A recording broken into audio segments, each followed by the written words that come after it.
take some of the things that the Marine Corps taught you, being squared away, integrity, helping other people out, just like you would take care of your Marines, take care of your fellow recruits, and take care of your other officers that are out there. Not only is it the right thing to do, but it shows that you're a sincere person, that you're not a robot that came out of the military. Correct. It helps the other vets out there too, where sometimes we can get that stigma attached to us that we're mindless drones that just are, we get told what to do and we do it. And I think there couldn't be anything further from the truth. Yeah. There's a lot of sincerity in guys. There's a lot of sincerity in taking care of your troops. There's a lot of effort that gets put into it, making sure that you're grooming and you're mentoring and you're helping them with their career and their life, because these are young men and women that are in your charge.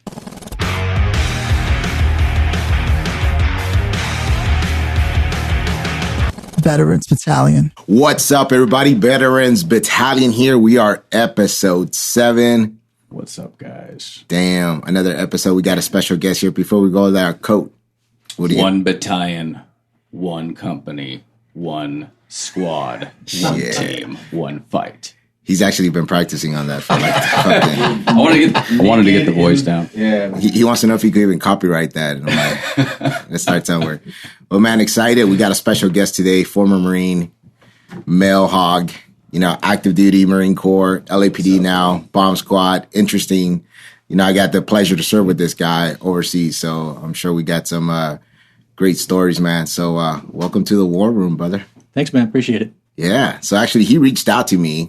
He was one of the few that sort of heard when we started the whole podcasting. And we've been getting much traction on it. A lot of people want to come in and interview. And I think it's great because the whole purpose to this is that, give veterans the opportunity to hear from other veterans that are succeeding, doing something well, whether it's in a career, whether it's business, but see that it can be done. And that regardless of the transition that we go through, the possibilities are endless as long as we're willing to look for it, ask for it, and execute on it.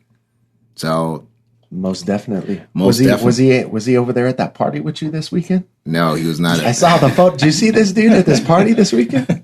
No, yeah, dude. Man. He was like a fucking smile ear to ear the whole time, man. So before we start, I'm gonna share the story with you guys, right?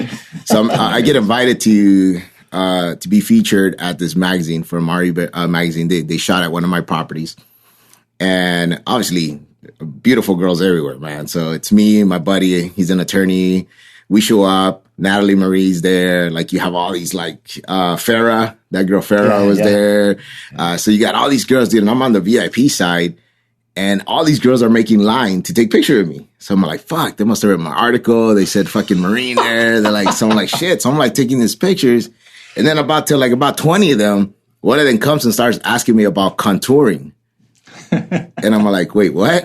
And then she goes, yeah, the way that you do contour, it's amazing. And I'm like, the fuck are you talking about? Wait, they thought you were like a designer or something? Bro, no. Show them the picture, bro. They thought I was this one dude. Daddy. And he, you should have rolled with it, man. Bro, and he's the one off. Keep going with it. And he's the one that owns the place where they were shooting it. And there's a big picture of him in the back. So they thought I was him. Dude, so they probably tagged him on Instagram with your picture. And see, I know what you're talking about contouring because my wife does makeup. So highlighting contouring. Dude, they were like, yeah, the way you do contouring and the way you fix the noses. What the and I'm like, dude. You're like, man, it's like you? Yeah, bro, wait till you see the picture, man. Like, I mean. I shut my phone off for the podcast. Dude, I mean, he had full makeup on. He had full makeup on the picture, but apparently this guy rolls without makeup when he goes to like all these events. And bro, like I was looking up on his Facebook, the dude got like hot chicks everywhere, man. So my boy was like, dude, after he goes, bro, who cares if you had to be this guy for a day? Like I would have like roll with it. And exactly, dude, show him the picture, man. Look, man. I see the resemblance. Hey, so if you ever want to, if you want to know what JP looks like, because I know you just hear his voice on the podcast, just look up Mac Daddy Makeup. And hey, I think we should. Like JP's. I really think we should post this on the Veterans Battalion page. Oh, and watch out for my new line. Side by side picture. Watch out for my new line of contouring products that is coming out. It's called Green on Green. The Veterans Edge. The Veterans Edge. Dude, I think he's the new Hollywood Marine right here. Dude, well, enough with that, man. But Mel, man, great pleasure to have you here again. And why don't you tell us a little bit about yourself, what you've done, where you've been. Yeah, I appreciate you guys and what you guys do. It's huge that veterans have somewhere to reach out to and even if it's just for some affirmation, just for some bounce an idea off them, but your guys are really out there taking it to the streets and pushing it. And I really appreciate that. And that's why I reached out, just to throw it out there. Maybe there's something I have that might be useful to somebody. A little bit about myself. I grew up in LA, joined the Marine Corps right out of high school, went to the East Coast, did 5 years out there. I started off, my first job was 2885. I was fixing electronics. I didn't like that shit, so I looked in the base newspaper, and there was an ad for a drill and ceremonies unit, the Division Color Guard. So I went over there and spent another 2 years doing that. I became the Division Color Sergeant, kind of working for the Division Sergeant Major and being like the protection detail for the commanding general there. Nice. So left active duty, went to 223, the reserve unit out of Los Alamitos at the time, and did a lat move into infantry. My career path has a little fork in it there, where I joined LAPD and I stayed in the reserves. The Marine Reserves, for about another 5.5, 6 years, something like that. Did 6 months in Guantanamo. Did a 22-month activation for OAF-1. Stayed on for a little bit. Was instructor down at the Corporal's Course down at Camp Pendleton. That kind of extended my tour. Nice. Then I did a inter-service transfer, joined the Army, and then I became a CID agent, which is kind of like the Army's version of NCIS. So you investigate major felony criminal investigations. You do dignitary protection for the Secretary of Defense, Chairman of Joint Chiefs of Staff, things like that. You pick up counterterrorism missions here and there. I got activated. I did 17 months with them in Iraq, and assigned to Special Operations Command, doing basically an enabler. So I was an operations officer there, making sure that the operators could go out on target and pick up who they needed to pick up. And if there's somebody that I needed to, somebody that killed a soldier or somebody part of the coalition forces, that could be American or somebody else on our side, they could go out there and pick him up. So it was all warrant-based operations. So I had to have contacts in the Iraqi government, contacts in the intelligence community, contacts within the Iraqi Ministry of Interior. I basically had Iraqi partners that went out and enabled those forces. Came back, bounced around a little bit in the reserves, and I retired about a year ago as a CW3 and as a criminal investigator, team chief. Nice. Yeah. So you started active duty throughout your first path. Was that something that you wanted to finish off, retire in the military in some way, shape, or form? Or was that something, like you said, that just sort of landed, you took on it, and still, obviously advance on your civilian side? Because it seems like you were doing both at the same time, and that might have been difficult. Yeah, it's one of those relationships where you can't satisfy either side, because, the police department wants more out of you and the military wants more out of you. And as you advance in either rank in the military, you've got those phone calls, those emails, those fires that you have to put out between those periods of active duty or between the drill weekends. It becomes harder and harder to manage that. And then on the police department side, if you're carrying cases as an investigator, you've got court cases, you've got follow-ups you have to do. You have to manage that caseload and make contact, reach out with your victims and with your witnesses and make sure they're all still fresh and ready to go to court and make sure your cases are tight there. So those don't take a day off, and having those competing interests can sometimes be hard to manage. How does that take effect in your personal life with family? I mean, you're basically juggling two careers at this point, and you have kids, married? Yeah, I got kids. Yeah. I got kids, and it becomes tough. Yeah, I know when the deployments, certainly take a toll, and the time away, because there's training-ups in between deployments, and there's 2 weeks school here, 2 weeks school there. One of the things I did a lot of when I was in the Army was the dignitary protection. So it might be 2 weeks in China, and then 2 weeks in London, then 2 weeks in Seoul, and 2 weeks in Tokyo, wherever it was that they send you to do these protection missions. It becomes a lot to manage, because there's workups for those, and then you come back from that. There's some debriefs, so that it might be 2 weeks boots on the ground, but there's a lot more that goes into it. And then you kind of standing by for any missions that come down. You might get tasked with something. Hey, we need you to here for a week, and you just got to go. Part of the thing is you have to really have a schedule, and you have to have an operations plan already in place. So you have to have those things that you don't want to wait till last minute to get your will done, your powers of attorney. You have to keep those things tight. You have to have a child care plan, somebody that's going to come in, whether it's grandma or whether it's baby mama or whether it's, whoever else that can come in and kind of help out. and handle those last minute things. That's huge that you get a lot of that done. And you can get that in like, the military offers like checklists and things like that, but it kind of is, you can personalize it to your situation, what can work for you. And I think part of the reason why did have some success was that I was able to take those. I had those plans in place where if I got the call, I could go. It wasn't, let me move some things around.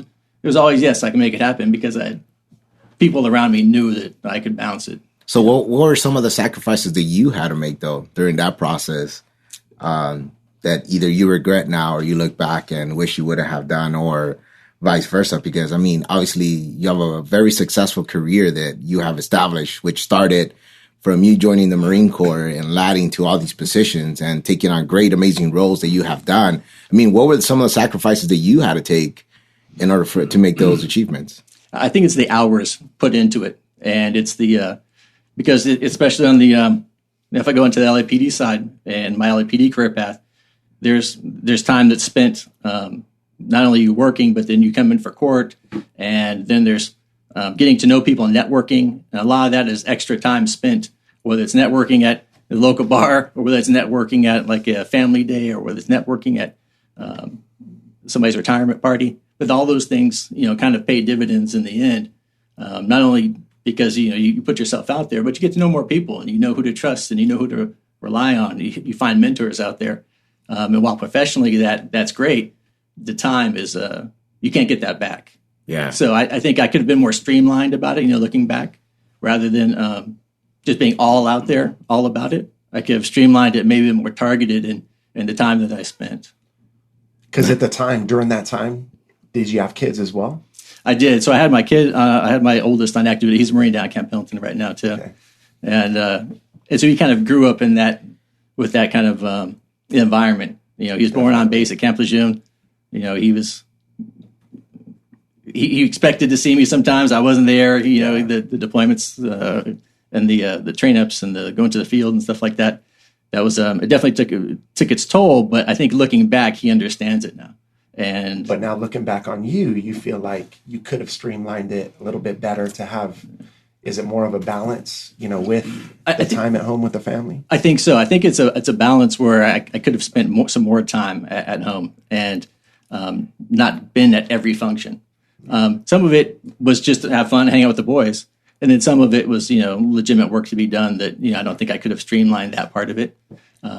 But I think looking back, that might have been one thing that I could cut down on. And how do you find that balance? Because I know a lot of guys, like myself, even just coming through and out of the Marine Corps, I think balance is everything. How did you find that balance? Like what did you do? Like what actions did you take?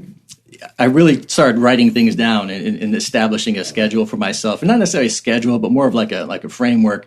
That there's some times that are off limits. Whether it's this weekend, there's no phone calls, there's no business phone calls, no business emails. We're going off the grid. I'm going to establish this as just we're going to Legoland, and that's it. The outside distractions, they'll be there when I pick up the phone on Monday or whatever it is. But really carving out some chunks of time so that that work doesn't bleed over into everything that I do. And that works for you, just shutting off your phone entirely? It does. It's kind of difficult. You kind of have to, man. It is really difficult. You have to. And I think we briefly spoke about that last time. Like one of the things that I do now is like when I get home at 6 p.m., we all put our phones on a box. And my wife absolutely hates it. Because she's like, well, what if there's an emergency? I go, dude, if there's ever an emergency, it's going to get to you regardless. Like you find out. I mean, that's just the way it is. But I think that we're in a society now that we get caught up on all the social media, the technology and stuff like that. I mean, how many times do you go to a restaurant now and basically, people are not even communicating anymore? It's here's a tablet for you, here's a phone for you. And I'm like, dude, back in the days, even when they're on a date, you'll see a couple on a date, and instead of conversing, they're both just head down, looking at their cell phone, scrolling through their feeds, and it's like, damn, it's not the same, man. Yeah. And if you really have to take that picture of that food to get out, take it and then put it away, man. I mean, that's just what it is. But I think you bring a valid point, because I think I'm a big believer that we all have a button. And I don't know how I got this theory, but I think that in different stages in your life, that button starts moving closer to the on position. And I think that once you start doing that, you start realize certain things that you adjust and you change in your life. Like, for example, you said, for me, it was all about business. You know, I was focused on what I wanted to do in my career, and you were willing to sacrifice whatever you thought was needed at the time to do it. But then we realized down the line that effectively you can still accomplish that without giving up some of the important things that you have, because that's what we work so hard for. You know, I was doing it the whole 7 days, 12 hours a day, like killing it. And then at the end of the day, I'll get home and I'm all like, well, what's the point of that? You know, I'm not seeing my kids. I'm not seeing my wife. It started creating more problems, more fights between us. And it's just, dude, I'm like, is it worth it in the end? It's not. Well, if you could establish a good routine, like you said, you can still be as effective and still be able to provide that to your family. Definitely. And having like a priority list, like your power list, get all the things you want to get done. Mark it as a win for the day, and then schedule time away for your kids and your family later. Dude, or get up earlier, man. Get more done during the day. Sacrifice sleep, not your kids. And I think we've mentioned this before. A lot of the most successful people out there, I think you talked about that one billionaire guy. You know, everyone has a schedule, and you respect your schedule and you live by it, right? Oh, yeah. That's the most important thing, right? So no matter what, you don't deviate. It's like, oh, it's already on the books. I've already committed time to that person. That's it, right? Whether that's your family, your job, or your social life, right?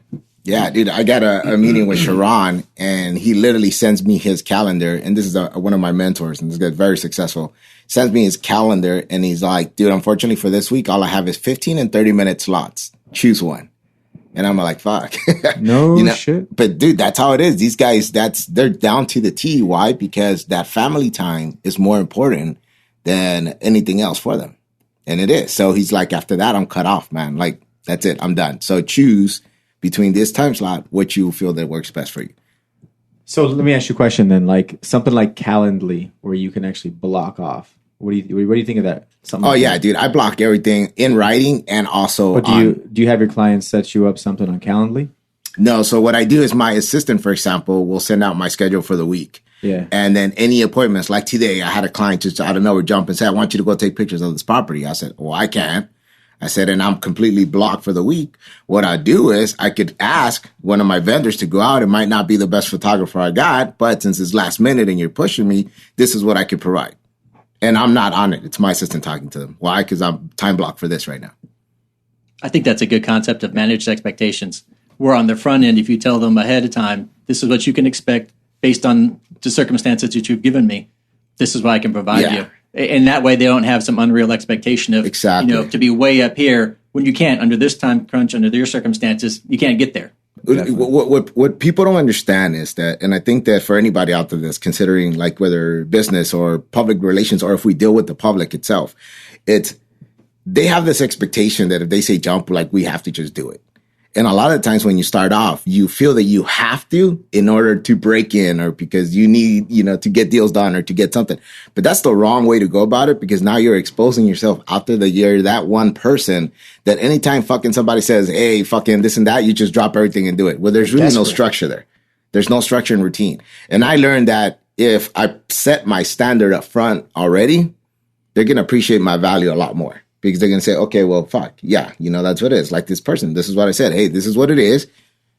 If you don't like it, well, then I can't help you. They're going to respect that. And they respect that. Because they're going to view you as a hot commodity. Versus like someone who's just desperate. Like, hey, I'll get it done, whatever it is. Correct.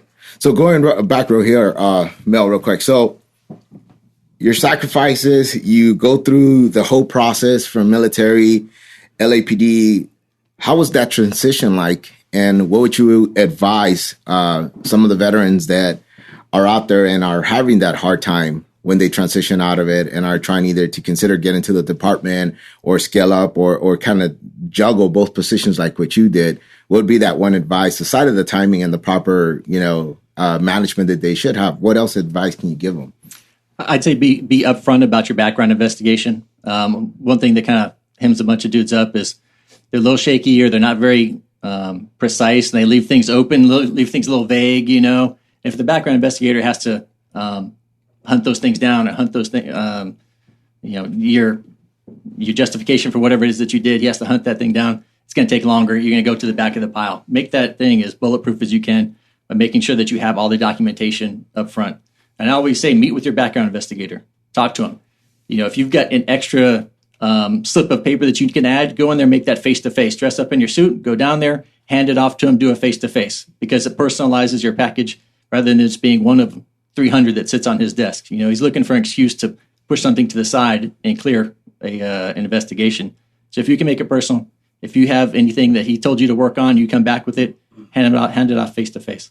So be upfront, be specific, and tell the truth, of course, because that's a disqualifier. As you progress in your career, when you get on, I'd say take some of the things that the Marine Corps taught you. Being squared away, the integrity, helping other people out. Just like you would take care of your Marines, take care of your fellow recruits, and take care of your other officers that are out there. Not only is it the right thing to do, but it shows that you're a sincere person, that you're not a robot that came out of the military. Correct. It helps the other vets out there too, where sometimes we can get that stigma attached to us that we're mindless drones that just are, we get told what to do and we do it. And I think there couldn't be anything further from the truth. Yeah. There's a lot of sincerity in guys. There's a lot of sincerity in taking care of your troops. There's a lot of effort that gets put into it, making sure that you're grooming and you're mentoring and you're helping them with their career and their life, because these are young men and women that are in your charge. So having that kind of shine through really pays dividends for you. Definitely. It's huge. And I seen you in the streets a couple of times working, and I think that the one thing I could say is that everybody that's been around you, I've seen it, to have a great amount of respect. And you could see that from a leader a lot of the times when you see the troops that are basically conducting themselves a certain way. And the times I've seen, he's always been just basically what he has to be doing, delegating the way it should be, and people executing the way it has to be. Where I've seen some occasions where we spoke about this once, where leaders that try to input fear and kind of be that tough, kind of like, no, motherfucker, this is the way it should be done type thing. And I don't believe that really works, because in the end, you have somebody that's not going to really go out and put forward what they want. Instead, you're scaring people away, And so I seen that. And I think that, both times that we met has been in situations where, some would say are under stress, and you've been calm, you've been professional, and your troops and your guys around you have had that same demeanor, which is great. Nobody's passing out, nobody's crazy and stuff like that. And I think that that's a great way to actually move forward and get shit done. Right. And I think one of the biggest things I want to put out there when I'm in charge of a mission or a situation or officers or Marines or soldiers or whatever it is that I give a shit. I care. If there's some bad news that needs to be delivered, I'll deliver it. I'll man up and deliver it, because I know that's going to be sincere when I deliver that bad news, rather than like put it off on somebody else. Whether it's a death notification, hey, Johnny just died. Okay, it can be done better than that. It can be done in a way that you're not sacrificing any type of officer safety issues, but you're putting it out there like you give a shit. And when it comes to the community, I care, not only because I grew up in LA and I want to see the best for it, but that's what drew me to the profession, is taking care of people. And whether it's the officers that are working for me, I give a shit about them too. I want to see them do things safely. I want to see them get better and improve. I want to see them be my boss someday. That's the ultimate goal, I think, is to see them progress. And I think that's the biggest issue. And I think you hit it right on the nail there, because a lot of the times it's the fact that they don't want to see somebody else succeed.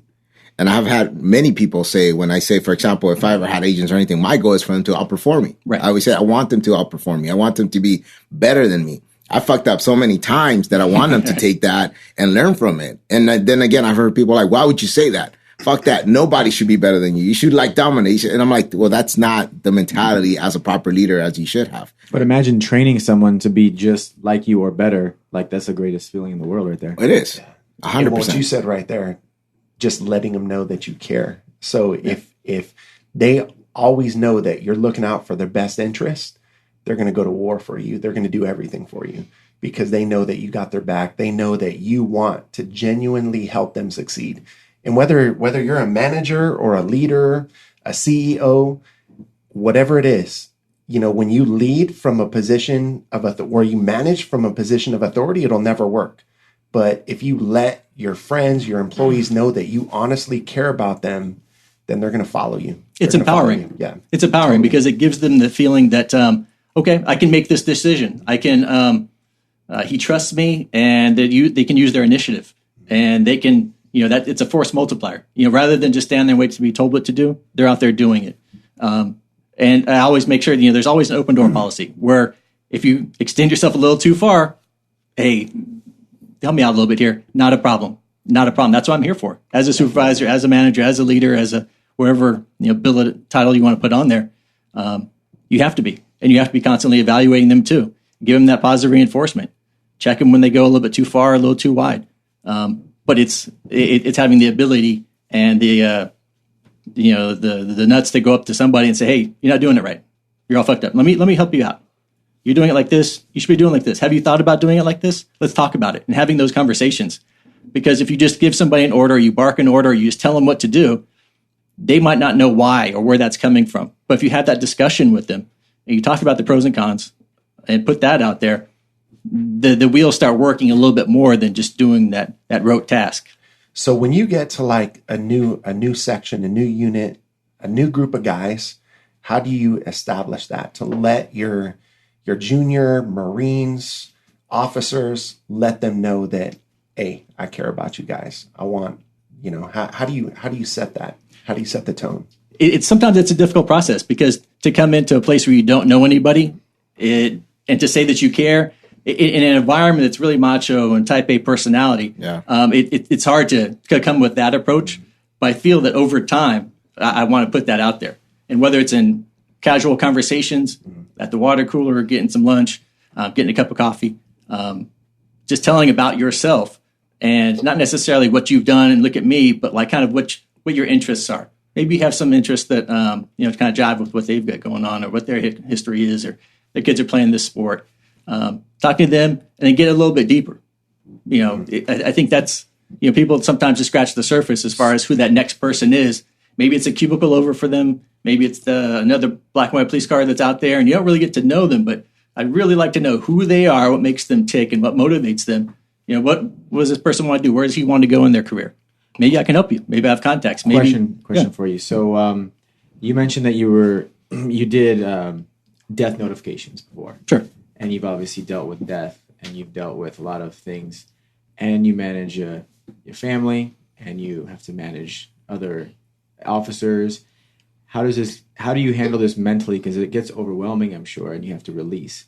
Because I think a lot of guys that come from overseas have that problem where they've seen death, they've experienced death, they've probably, I don't know if they've given notifications out, but, then they come here and they can't manage the family, the work, everything just bombards them. So what do you do to release? Do you work out or what makes you feel better? I think it's a combination of working out, getting my mind straight with some meditation, giving myself 20 minutes a day to just sit there and just let my mind be free.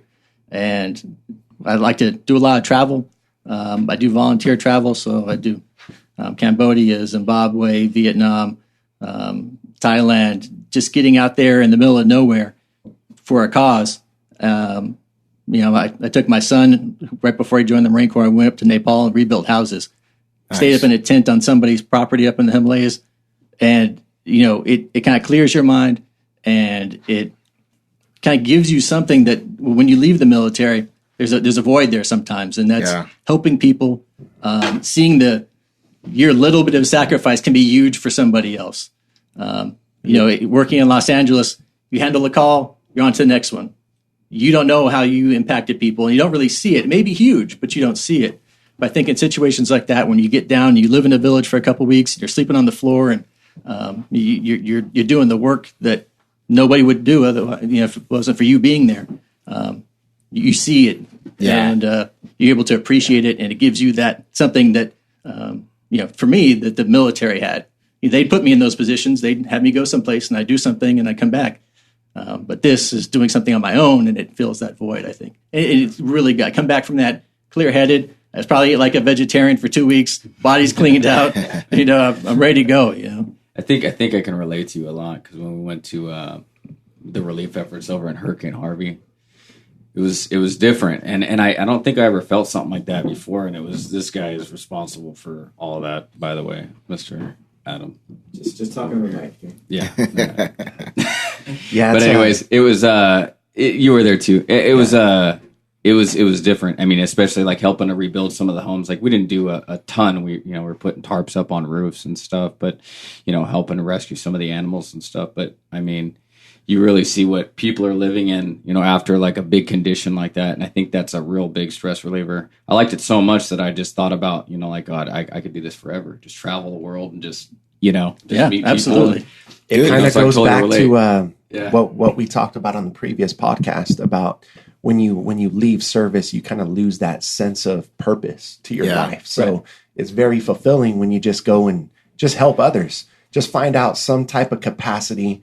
And, you know, everywhere you look, there's some way that you can, whether it be volunteering or something, and it just feels like you have that impact of and being a part of something bigger than yourselves that can be very rewarding and just help you get to that pace of being happy again. Yeah, and I think also when you're in those situations and, you know, you're at ground zero, wherever that is, you know, you're helping somebody out with some catastrophe or somebody that whatever they're going through, and you're there with other people that are volunteering. You have kind of you're walking the same ground with them. You're both waking up early. You're working hard, and there's that camaraderie where at the end of the day you sit around, you start bullshitting, maybe have a beer or two, and you know that it's not the Marine Corps, it's not, you know, being deployed, but there is some camaraderie in that. It feels good that you're there with like-minded people. They're willing to give up whatever they have going on the outside world and help people that can do nothing for them.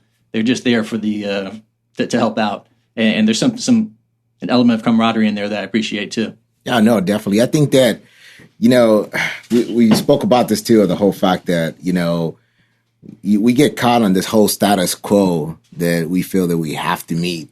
And I think we all sort of veered off a lot of the plans that we want to achieve because of that. And that lack of fulfillment is there for a lot of people. And when you do certain small things, like, for example, like what you're mentioning or like what you did, their code, it gives you that sense of difference. And it does feel good. It could be something small, man. It could be something just helping somebody out, or, fucking buying food for a family you see out there. And dude, it could create such a big impact that you don't. You know, when we go to Mexico, I always take soccer balls because when we go to Rosarito, a lot of these kids don't have any. And dude, just giving it to them and seeing them smile. And I have my kid look at that because I'm like, look, they got no shoes. They got no iPads. They got no phones. I gave them a ball and they're running like crazy on these rock roads, playing, enjoying life without a single fucking worry about what the next YouTube show is going to be or what fucking game is coming out. None of that. And I go, and that's life. I go, that's life. That's enjoying to the fullest. That really is. All this bullshit that we cover, that we put up in front, it's just a fucking facade, if you ask me. It really is. And I'm not saying don't go out there and fucking get what you want. Fuck yeah. You want to go out there and get all the nice things, you can fucking go do it. But don't forget that simple thing that there's a lot more things that matter.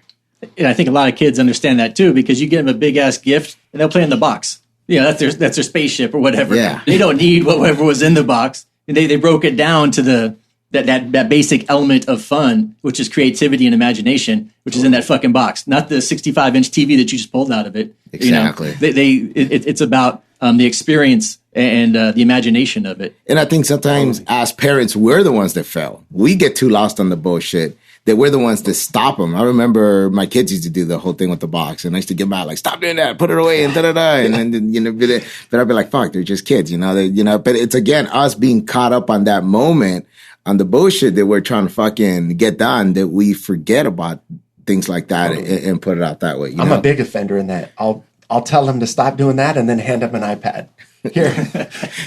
Fuck, Roland. Come on, man. By the way, Roland is sponsored by Apple products. No, man, definitely. I think it's, it's interesting because it's sort of the same way in business. I think that in business, you know, we seek mentors, we seek coaches, we see people that we want to mimic, that we want to replicate. And sometimes those same people are not the ones that are putting out there truly what we feel that is honestly what we want to accomplish. But we see them succeed in some way, shape, or form. So we feel like, fuck, well. So blindly you just go and jump and like, hey, whatever this guy does. Yeah, you know, and that's what happens in a lot of the time. So therefore now you're sort of forced. And I say forced because now you're in too deep where now you're following this and you're like, well, fuck, this is the only way I was taught to, or this is the only way that I learned to do it. And you do it that way. And then fuck, sometimes you realize it's shit, too late now to move. But what my way of saying is always fuck it. Just restart, man. Fucking start all over again. What's the worst that can happen? That's like my fucking word now. Like, what's the worst that can fucking happen? Not like you have rounds coming down range or anything. Yeah, dude, it's not. You've been through fucking shit worse. And this is one of the one thing that I always like to share at MVP, merging veterans and players. And a lot of the fact, these guys say that it's their scare of, their fear of success or their fear of coming short, like you mentioned, Roland. And I'm always sitting there like, well, fuck, maybe for me now it's differently because I fucking hit rock bottom. I went through all that bullshit. But it's not that fucking hard if you just restart, man. It's really not. It's going to fucking suck. Trust me. It's going to fucking be very tough. It's going to fucking suck balls for the next 2 months. But then you got to think about, like, you got to go back to, like, the Rosarita kids, right? Yeah. Or Ensenada, wherever you go. And, you have shoes. You have the ability to get a soccer ball if you wanted to. And you have the ability to take a fucking regular shower, drink real water. You got to start going back to the basics and appreciating the things that you do have. Exactly. Definitely. So then what's the worst that can happen? It could always be worse. It could always be telling worse. you, it's no not. matter where you're at, It'd always be worse. there's someone that's sleeping on their floor using newspapers for blankets right now. Yep. So Yeah. And there's people with diseases that are causing them extreme pain, and not even pills can help them out. There's just so much crap out there, so you just really got to take a step back and appreciate it. And then fucking go for it. That's And then go for it, and then realize that you're blessed with something, and just fucking do it. take the leap. Yeah. One of the things that I was doing, I was a dog handler and as a dog trainer for the police department, and it's real fucking good money. But what I did was I decided to become a detective. It's technically considered a promotion, but it's like a 30% pay cut, probably even more than that when you factor in some of the other stuff.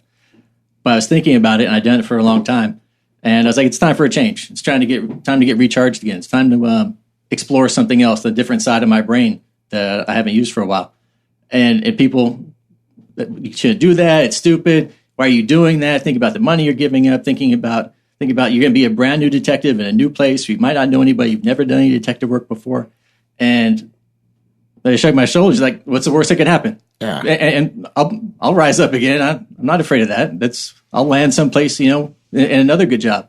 I got to do my time though. I got to, work those shitty cases and, be assigned, more than I can handle. Whatever it is, you're drinking from the fire hose when you first start, but you can't be afraid to step out of your comfort zone.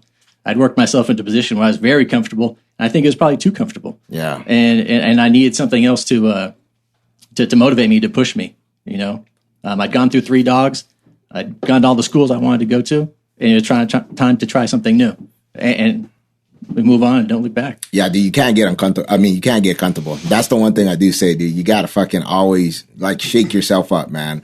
I was talking to one of my barbers in Downey, and great guy, dude. Had this business for... What do you mean, one of your barbers? What do you have, multiple or what? He's got a beard guy. He's got a mustache guy. He's got a sideburn guy. I got barbers in different area codes, Hollywood bro. Marine right here. Getting ready for the magazine. And dude, the guy's been there for like 30 years, successful. And, he's having a conversation. He goes, dude, can I ask you for some advice? And I said, yeah. He goes, I feel I'm stuck. And I go, what do you mean stuck? He goes, dude, I'm at the position in my business where, fuck, dude, I can't see myself doing this for another 10 more years and this and that. And I said, dude, I'll tell you what the problem is, that you're way too comfortable. You have let life situations get to you. And instead of making a dramatic change to fix it, you sort of just figure out a way to adjust it to work for what you have now. Cause he's been through a couple divorces and stuff like that. And he goes, bro, I just feel like I'm too here. And I go, but that's because you haven't taken that action that you need to take. And you know what you got to do. But in order for you to do it, it's going to fucking hurt. And you don't want to go that route. Cause right now he's like, fuck, we got that, we got this. And I said, what you got to fucking do is completely fucking restart all over again. Fucking, you got to expand now. Cause you cannot just depend on yourself putting the work anymore. Now you got to fucking delegate. Now we got to go bigger. We got to think big. And if you really say that you don't want to work the next 5-10 years, you got to make a fucking dramatic change right now. And it's not going to fucking be easy. And it might be a fucking year of fucking pain and fucking suffering, but I guarantee you'll get out of the situation you're in. Sometimes like ripping off a Band-Aid. You can just, fuck around just a little bit, ripping out each hair individually, and it takes forever like that. But at the end of the day, ripping it off quickly, sometimes making that bold move can really benefit you. Yeah. It's inevitable that you're going to get all the fucking hair. Right. Bro, fuck. That just happened on Friday. I was at the VA. Oh, you had a Band-Aid? Dude, they put multiple of those chest things on me. Oh. Bro, dude, that shit suck. Luckily, I had the nurse do it, but yeah. Was she a real nurse or did it... Was she a pretend nurse? I didn't verify that, but yeah, that was a whole different one. That was pretty funny, fucking crazy story when I broke out with that allergy and shit, but something else. Real quick, man, I want to touch on the whole bomb squad situation now. So that's pretty badass. We're here thinking it's going to be like the Hurt Locker, and you're like running around in LA with the whole suit on. You know, I think, so I'm new to the bomb squad, and one of the things that kind of set me up for that position to getting the job was having the military background and being able to describe how your training and experience kind of could help them out, during the job interview. And then I was a handler trainer at Bomb Canine. And then when I became a detective, I went on to become an explosive investigator at our major crimes division. And so then when I came to the bomb squad, nobody else in LAPD history has done all three of those: bomb detection K9, major crimes division, CCS, criminal conspiracy section, the explosive investigators, and the bomb squad. People were saying, don't leave, that's something that I wanted to do. And I think that by trying to accomplish goals, I set that as a goal for myself. It took a couple times to oral for the position. I didn't get it. And other people got the job ahead of me. And in my head, I can say, well, why did they get this? And why did they get that? And I could, talk shit about them. Yeah. I could go down there and fatmouth them and say, well, he did this and he did that, and play that bitch shit. But, it was more about, okay, what do I need to do to make myself more competitive for the 100%. Position? What do I need to do to make myself stand out from the crowd? Because if you've got 100 people applying for one position, you got to do something to stand out from the crowd. And I thought that by getting more diversified and seeing things from different angles would help me out. And, some of it's about timing, some of it's about the opening, some of it's about you, some of it's about whatever the department needs. But the bottom line is the only thing I have control over is me and what I bring to the table and the way I can kind of present myself to them. So 2 months ago, I got a bomb squad job. And so I'm in the training pipeline, and then we'll see where it takes us. Nice. And it might not be forever. It might not be a retirement spot. But, I think the bottom line is I want to do what I want to do. I don't want to be pushed into a hole by saying, you shouldn't leave here. This is the best job ever. You don't want to leave there. That's the best job ever. Maybe. Well, flying helicopters is awesome too, but not for me. I can't go in circles all day. I'm throwing up back there. So it all depends. We'll see what the future holds. No, and I like the fact that you're a great example of just taking action, man. And I think that this episode, that should be called fucking taking action 100%, because every career you have taken has been something where you have had the option to say yes or no, and you have said, fuck it, I want to do it. People have told you not to do this and not to do that, but you just took action. You did it. Right. And JP, when you saw me in Hollywood, I was a sergeant, and I demoted myself to get in the bomb squad. Oh, so shit. people were saying, don't do that. You're on a great path. You're doing great. You'll be a sergeant too. You can have whatever unit that you want. It's not what I want. Don't open that business. Don't Exactly. become a real estate agent. Whatever people tell you to do, you got to just do what you want to do. No, dude, and that's inner wealth, man. That's why I believe on that inner wealth, man. Doing what you're passionate and you love, man. That's it, regardless of what it takes. Everything else will just fall in place. And apparently it has been for you. I mean, I think that every decision you have made in your career has set you up for where you are today. Like you said, I am the only person at the bomb squad that has done this, and that. I mean, fuck, if it wasn't for that, who knows? And maybe that might have been the determining factor that got you that position. Because I think a lot of the times we fail to look at ourselves and analyze that and, like you say, bitch, moan, and complain about the competition. Right. But instead of sitting back and saying, well, fuck, how can I unfuck myself? How can I be better? How can I stand out? And then go and tackle that position. Yeah, that's huge. You have to do that. I call it look in the integrity mirror. When you look into it, it's going to tell you the truth. What really do I bring to the table? What do I really need to work on? And sometimes it's the thing that you think that you really do good, and you don't want to acknowledge that could sharpen up a bit. But to do that inventory of what your skills are, and sometimes just laying it on paper, writing your own list of either accomplishments or what you need to work on, whatever it is, but it needs to be honest. And if you've got somebody that you can bounce that off of, even better. That way they can be like, not quite, buddy. You need to step it up in this area.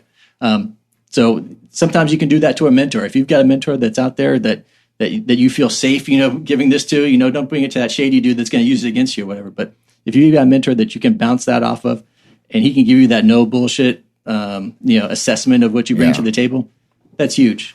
That's huge. Taking action and then taking responsibility. And then wouldn't you say that it doesn't matter whether it's law enforcement, the military, or anyone, they can work in a corporate job, and it can be applying for a position, it can be getting promoted, but taking responsibility to what are you doing to deserve a position at a higher level with more responsibility. Absolutely. You should always go above and beyond and take responsibility. Like you said, I love it. Just looking at yourself in the mirror and having someone else bounce another opinion off of that to really focus on some of the things that you need to prove. And it could be anything, dude. Especially in today's environment. I mean, millennials nowadays, bro. We spoke about this briefly, where it's just that whole entitlement where fucking shit's just gonna come easy. I fucking ran fast, so I should fucking get a promotion. I think that we need to start sort of placing that right mentality from the start. And I think that's, I'm having a conversation with a friend of mine this weekend, and I was telling him that I wish there was a way that the DOD could fucking change the way that we prepare our military personnel when they exit. And this has been a constant thing we spoke about. And I'm thinking about, okay, you got MCIs, you got all this and that, but how really effective is it? Because if you add the fucking numbers, you be saving the government billions of dollars if they unfuck themselves and establish some sort of training system in which we're putting out not veterans out, but professional veterans out to the community. I'm talking about veterans that exit out already with a fucking different mentality, a setup for success versus just, hey, get these MCIs done, required for a promotion or whatever exams that they got to take. Then maybe you should I think you should head up the Veterans Battalion business fucking university academy, for the DOD. Yeah. For Veterans Battalion. It would definitely make I'm serious, recruiters' jobs a lot easier. Well, think about it. How is it that for everything else, we want to prepare the best? If you look at any other organization, for example, let's use the Patriots. I mean, the Patriots, I would say, are the most locked on fucking NFL team out there because they prepare their players for success. They have a fucking mandatory talk in which they got to know about financials, interest rates, not fucking go out and spend your fucking bonus that you receive on a fucking Lambo and a car. Which other organization really does that? And that's why the ratio on the NFL of these players going broke real fast. And I've been there, bro. I have had dudes show up to some of my listings and I'm like, bro, you just got an $8 million bonus and you're buying a $6 million house? Like, what the fuck? That shit makes no sense. But their managers, their fucking agents, they don't give a fuck. They're getting paid. So it's the same thing in the military. Why don't we have a system in which we could better train them? I mean, make it a requirement, just like the rifle range. You got to acquire every year, right? Well, let's have a physical, literally not just mental, but educational process every year in which headed down from the company section all the way down to ensure that Marine, that Army soldier get to go on financials, have a better understanding of what the process is, start preparing themselves to whether fucking going to school or whatever it is. Yeah. Dude, it would not only save them a shitload of money, but we wouldn't have the motherfucking issue we have right now with veterans as they exit. I have seen one thing that the military has been doing recently is, they've taken a look at the MOSs and the job you have and your rate or whatever, and trying to give civilian certifications in that line. So let's say you're motor T, now you become a master mechanic, and you got that going out the door with you. That's something hard that you can, go to your next employer with. But they really need to step it up. There's a lot of things. There's a lot of work to be done. Not only, getting those certifications, but, making your MOS school, directly translate over into college credits. Exactly. You can go through the struggle of trying to say that boot camp equals 1 hour of PT or PE or whatever, but it should be already, here are your transcripts when you leave. Here's your DD-214. You've got 65 credits. Dude, take him to whatever it is. That's something in hand, Dude, I like that. I like that. What he said as like your DD-214 and also have transcripts attached to it. Imagine that. That's fucking powerful, dude. Absolutely. You get out and then it's like, hey, aside of that, these are all the courses I have accomplished. These are the certifications that I have received already. I mean, dude, that would my shit we probably went through and how many certifications we've gotten, and I have no idea where they're at. Right, sitting on just unknown. I mean, there needs to be a formal process where leadership takes that information, because there's somebody right now whose job that is, works at transition assistance, whatever it is, but somebody does that. But they need to do it for every veteran that comes out in the military. Gives them that package where they're really ready to step into that next employer. Boom, this is what I got. This is what I bring to the table. And those credits transfer over. Not playing this bullshit, starting over with some other university, and this guy doesn't take it. those are good credits. But imagine people that were thinking of joining the military now, recruiters can actually let them know, hey, when you get out, this is what you can expect, and this is the success you're going to have. Dude, that would be insane. And it has to change, man. Like when I was at the VA that's last week, man, I'm hearing a nurse tell another veteran, and I was already drugged up. So I remember I was kind of like going off it. And then she was telling him, oh, corporations and businesses are the worst thing. Cause he said he wanted to start a business.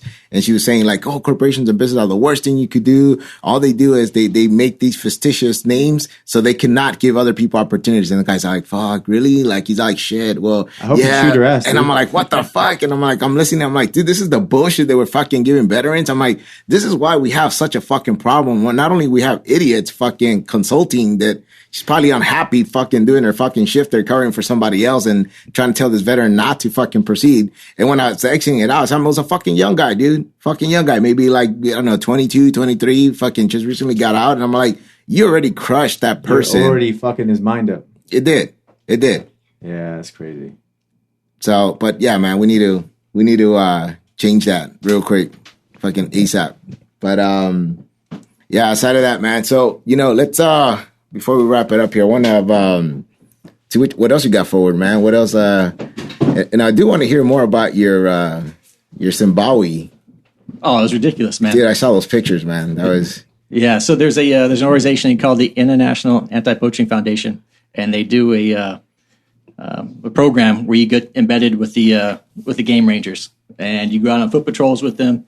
You wake up, you PT with them, and you go out looking, making sure the fence line is secure, looking for tracks. Animal movements to see, if we got herd elephants coming in from another neighboring park, make sure we're prepared for it.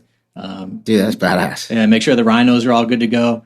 And so we get dropped off on a truck in the middle of nowhere, and it's you and like a couple of guys humping, and you get a pack on, and you're just in it. So usually about 8 miles. And you guys are armed as well, or? Hell no. No. That's what I said. Yeah, so in Zimbabwe, foreigners can't carry weapons. So there's one dude at the front of the stick that had a rifle, and that was it. And then there's game rangers in training, and they had like metal pipes full of cement to try and simulate the weight of a rifle. So when they become rangers, they'll be ready or whatever. And then whatever volunteers there, walking. So I mean, it was a surreal experience. It was like being dropped off in Solder City someplace, and you're on patrol and you're looking around and. You're trying to creep around. 8 miles later, you're just scuffing your feet and, just dragging. And it's one of those things that you kind of get used to, but you always have to be aware that there's animals that will take you out if they get a chance. Oh, yeah, definitely, man. And what's that process? A couple hours and then you guys should shut it down? Or So it's usually, it depends on what the objectives are. So we'll usually have like 2 missions. So it'll be a hike in the morning, like an 8-mile foot patrol. And then in the afternoon, it'll be like painting fences or rebuilding a house or doing some type of classes, on patrolling. Kind of with my experience, one of the things that I did was introduce them to like some handcuffing techniques and stuff that they hadn't been used to. It used to be the process was if somebody breaks into the reserve, you shoot them. I mean, it's pretty much, that's how they handle it. If you have black rhinos, which are incredibly endangered, that was the standard. So then they, right before I got there, they had one case where they actually took a guy into custody and they're like, we'll try this out. We'll see how this works out. Take him into custody, bring him to the courthouse, and the judge's like, why'd you bring this guy? He says his neck hurts. You beat him up. Don't waste my time with this. If you would have taken care of business out there, I wouldn't have to be dealing with it. So it's pretty funny to see how their justice system works. And so it is interesting. Dude, how long were you there? About 2 weeks. Did you get to see any of those black rhinos? Or? Yeah, yeah. So we were really looking for them to monitor that they were still there and that they are okay. And there was one time where it sees us. We come up on him. He's probably about 50 yards out.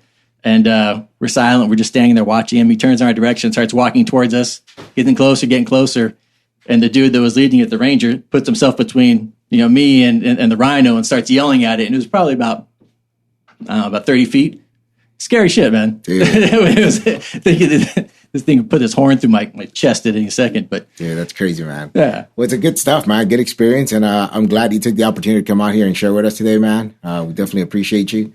One of the things I just want to highlight before we wrap up is you all have just heard from a Marine, a police officer who has really cared about not only the individuals that he leads, but the junior officers, the community that he lives in the world. And he's made he just basically took action in making the world a better place. And that's just something that you don't see every day on your 9 o'clock news. So just want to freaking highlight that. No, definitely, man. That's outstanding. And I think it's going to communicate well to everybody out there. And I don't even think just veteran community, just anybody, period, man. Fucking take action. That's really what it is. Take action. And there's really no limit. There's really no limit. And look, shit is not going to be easy. Like you said, there's been sacrifices you had to make, but you're living the life you want to live. And I think that's the most important thing. I appreciate it, guys. I appreciate what you guys do. And veterans need this. They need this in their life. Thanks, man. Appreciate it. Awesome. Thanks, Well, brother. fuck, man. To the next episode, man. Veterans Battalion. We out. Thanks for listening and serving. Please take the time to leave a review on iTunes to get this podcast heard. Veterans Battalion.